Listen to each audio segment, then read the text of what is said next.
안녕하세요. 다산헤드 전병실 원장입니다. 자, 이번 장은 3장의 유도 전동기 차례입니다.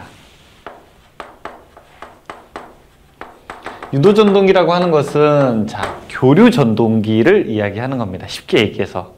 그럼 우리가 이 유도 전동기에서 교류 전동기라고 하는 것이 어떻게 동작되는지 첫 번째 그 동작 원리를 알고, 두 번째 그 동작 특성에 대해서 배우고, 세 번째 그 동작에 있어서의 특이사항 같은 것을 공부하게 될 텐데요. 지금은 그 첫 번째 동작 원리에 대해서 먼저 알게 되는 그런 시간입니다.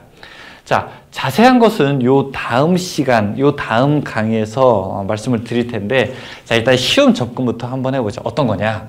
여러분, 우리 혹시 초등학교 때 자석 가지고 많이 놀았죠, 그렇죠? 나침반 가지고. 저는 사실 자석을 지금 봐도 너무너무 신기한 것 같아요. 야, 어떻게 이렇게 물체를 이걸 끌어당길 수 있을까라고 하는 것이 아직도 신기한 것 같아요. 자, 1번. 만약에 제가 여기 나침반이 이렇게 하나 있다고 한번 해보겠습니다. 그러면은 이 나침반에다가 자석을 놨어요.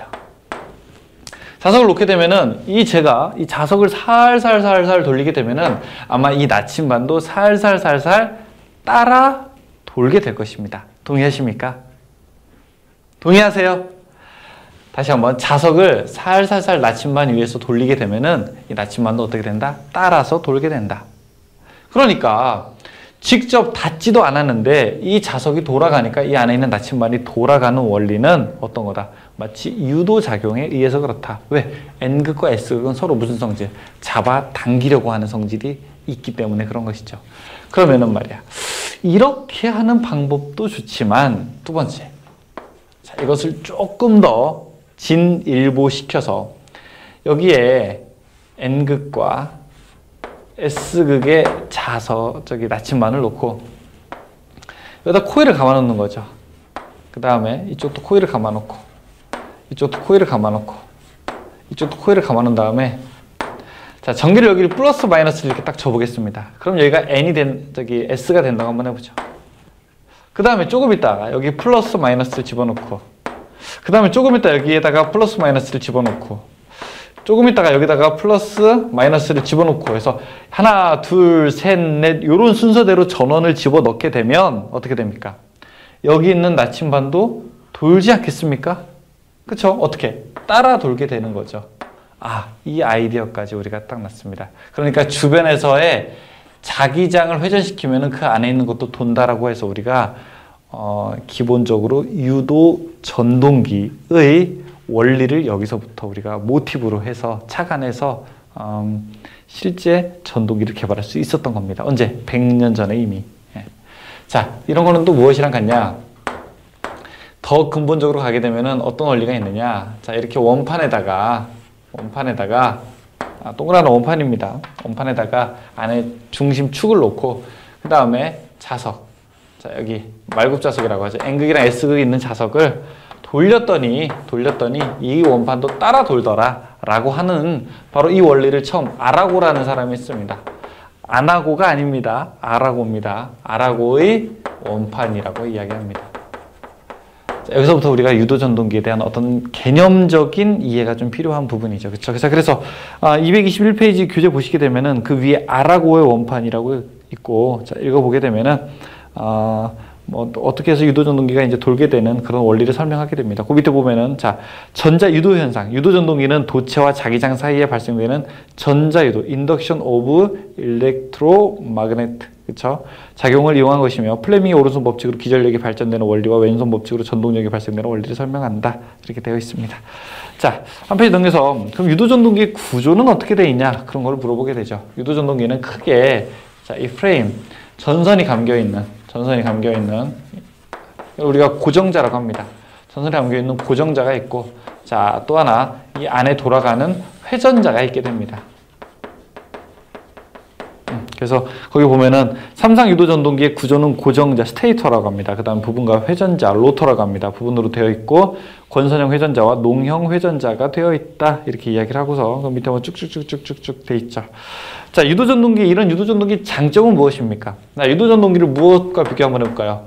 자, 직류전동기랑 한번 비교해볼까요? 직류전동기는 여기가 N극, S극이 있고, 자, 그 안에서 이 전기자가 도는 거였었죠. 전기자가 회전자였었죠. 그런데 이 직류기와 이 유도전동기의 장단점을 보게 되면은 이 직류기는 DC, 직류기는 이 안에 있는 회전하는 놈에게, 이 녀석에게 전원을 공급해야 되기 때문에 반드시 뭐 브러쉬라는 게 있어야 됐다고요. 브러쉬라는 게 접촉이 됐다 안 됐다고 하는 거니까 여기에 스파크가 발생하고 반드시 마찰이 발생하게 되는 거죠. 근데 이 유도전동기라고 하는 거는 그런 게 없어요. 그냥 겉에 돌아가면은 겉에는 자기장의 회전만 만들 뿐 이 안에 있는 거는 그냥 아라고의 원판에 의해서 돌기만 하게 되는 겁니다. 그러니까 직접적으로 이런 접촉식 구조가 아니라 비접촉식 구조이기 때문에 수명이 훨씬 더 늘죠. 고장의 우려가 적죠. 구조가 간단하게 되죠. 값도 더 싸게 되는 거죠. 그렇죠. 그래서 그런 특징들이 나와 있죠. 첫 번째, 쉽게 전원을 얻을 수 있다. 일단 우리가 사용하는 것이 다 삼성 전원, 다 교류이기 때문에 교류이고 뭐 삼성 전원도 쉽게 얻을 수 있죠. 다음에 구조가 간단하면 값이 싸고 튼튼하면 고장이 적다. 당연한 얘기죠. 다음에 세 번째, 다루기가 간편하고 쉽게 운전할 수 있다. 뭐 이런 얘기가 있습니다. 근데 사실은 유도전동기가 어려운 게 하나 있었어요. 뭐가 어렵냐? 속도 조정이 좀 어려웠습니다. 속도 조절이 어려웠어요. 속도 조절. 왜냐하면 이건 주파수 제어해야 되고 이건 전압 제어해야 되거든요. 다시 한번. 얘는 주파수로 속도 조절을 하게 되고 이거는 전압 제어거든요. 그래서 전압 제어는 그전에 쉬웠는데, 자, 주파수 제어가 어려웠는데 최근에 와서의 기술은 인버터라든지 아니면 전력 반도체 소자들의 전력용 반도체 소자들의 개발이 급진적으로 이루어지면서 이걸 속도 조절하는 거는 이제도 지금도 뭐 식은 죽 먹기야. 너무 쉬워서 이거는 이제 지금 고민하지 않습니다. 제가 다음 시간에 구조를 조금 더 얘기하고 원리에 대해서 한번 이 칠판을 다 할애해가지고 여러분께 설명을 드려보도록 하겠습니다. 자, 문제 그냥 간단하게 나와 있는 걸 몇 개 한번 보죠. 1번. 유도전동기 권선법 중에 맞지 않는 것은 무엇이냐? 자, 1번에 고정자 권선은 단층 파권이다라고 되어 있는데 아닙니다. 뭐 이 단층이 아니라 2층권을 사용하게 되고 파권은 관계가 없습니다. 이번에 농형 회전자의 삐뚤어진 홈을 쓰는 이유는, 자, 제가 조금 이따 하나 보여드릴게요. 소음을 줄이기 위해서. 이걸 우리가 사구 슬롯이라고 하게 되고, 또 그 다음에 스큐 슬롯이라고도 이야기를 하게 됩니다. 이 안에 돌아가는 회전자에 고정자가 있고, 그 안에 돌아가는 회전자가 슬롯이 이렇게 좀 삐뚤어져 있게 됩니다. 3번에 다음은 삼성 유도전동기 고정자 권선의 결손도를 나타내는 것이다. 맞는 사항을 고르시오. 자, 거기 A, B, C, 여기 이 홈이 있죠. 홈을 우리가 슬롯이라고 하게 되는데 홈에다가 어떻게 코일을 배치할 거냐 이걸 물어보게 되는 겁니다. A, B, C가 하나의 극을 얘기합니다. 이거 하나가 있으면요. 그러면 A, B, C가 이렇게 해서 몇 개가 있습니까? 총 하나, 둘, 셋, 넷, 네 개가 있죠. 네 개가 있으니까 몇 극이에요? 이거 4극이죠. 그렇죠?